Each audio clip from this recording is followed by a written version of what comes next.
First, we need to connect the device to a 220-volt power supply. This is the water inlet, where the seawater pipe should be connected. Below is the wastewater outlet of the device, and this pipe here is the freshwater outlet, where the produced fresh water comes out.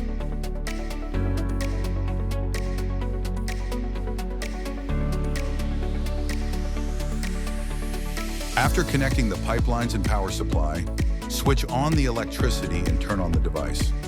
Once it's powered on, the power indicator light will illuminate. Before starting the machine, we need to turn the pressure adjustment valve to the left to reduce the pressure to zero.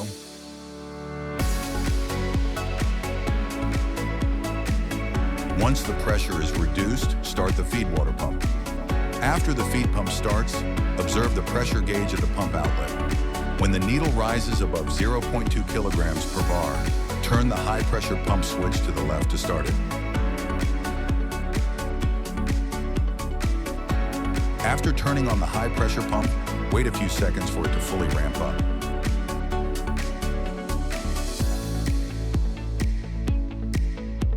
Next, begin adjusting the reverse osmosis outlet pressure valve.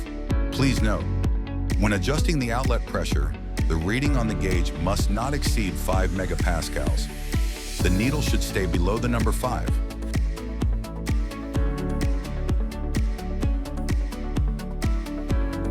Start increasing the pressure by slowly turning the valve to the right. At first, the needle may not move, but after a while it will suddenly jump. That's why it's very important to be patient and turn the valve slowly.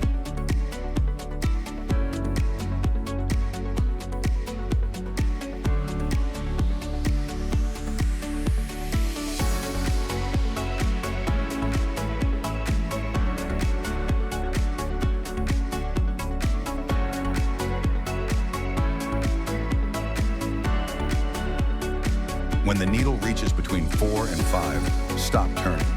At this point, the machine is officially running and starting to treat seawater. However, freshwater output won't come immediately.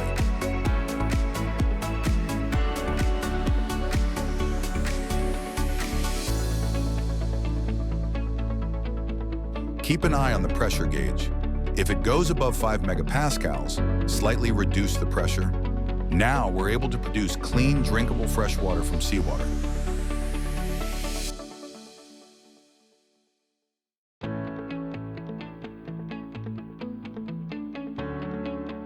Once again, when adjusting the pressure, turn the valve slowly and patiently.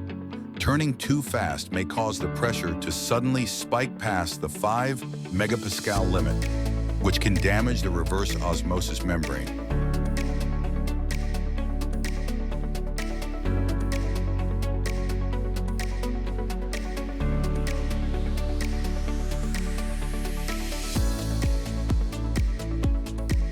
Next, let's go over how to properly shut down the device. First, turn the pressure adjustment valve to the left to gradually reduce the pressure until the gauge reads 0.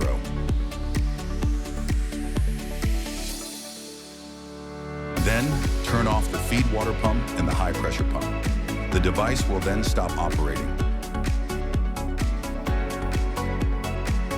If, after starting the feed water pump, you find that the high pressure pump won't start, even though the feed pump pressure gauge shows around 0.2 megapascals, but the high pressure pump gauge only reads about 0.1 megapascals. This likely indicates a clogged filter. This issue is usually caused by filter blockage, preventing proper pressure buildup. To fix this, you'll need to open the outer casing and replace the old filter with a new one.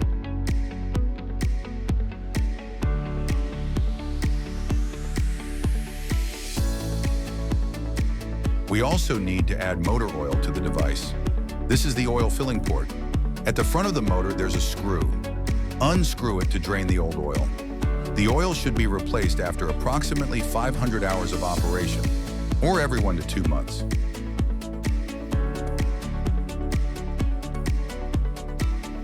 Before changing the oil, remove the screws at the 4 corners of the front panel and take off the panel. Then, unscrew the bolt at the front of the motor to release the used oil.